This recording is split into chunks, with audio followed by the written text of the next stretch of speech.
បាទសូមជម្រាបសួរបងប្អូនបាទខ្ញុំសូមបង្ហាញពី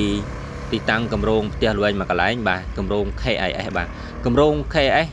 នឹងបើកលក់ប្លុកថ្មីប្លុក J ដែលជាគម្រោងទី8បើកលក់ជាផ្លូវការនៅថ្ងៃទី25ខែមករាឆ្នាំ2026នេះតទៅហើយបងប្អូនបាទ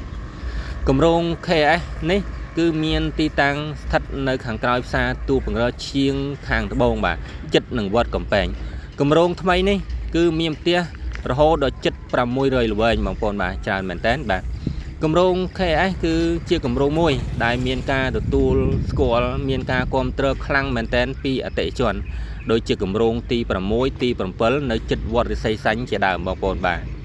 ចឹងបងប្អូនដែលចាប់អារម្មណ៍ចង់បានផ្ទះបាទជួរមុខផ្ទះអាជីវកម្មឬក៏ចង់ជឿរើសប្លង់ស្អាតបាទជឿរើសបានទីតាំងល្អមុនគេបងប្អូនអញ្ជើញមកមើលនៅគម្រោងបាទទី8បាទប្លុក J នេះបាទឲ្យបានរស់រាន់តាន់ពេលវេលាបងប្អូនបាទ KS គឺសាងសង់ផ្ទះស្អាតរឹងមាំបាទមានតម្លៃសមរម្យក៏ដូចជាមានលក្ខខណ្ឌបង់ប្រាក់ល្អងាយស្រួលដល់បងប្អូនជ្រើសរើសបាទអញ្ចឹងបងប្អូនដែលចាប់អារម្មណ៍សូមបងប្អូនតាក់ទងលេខទូរស័ព្ទខ្ញុំក៏ដូចជា Telegram ដើម្បីមកមើលទីតាំងផ្ទាល់តែម្ដងបាទសូមអរគុណ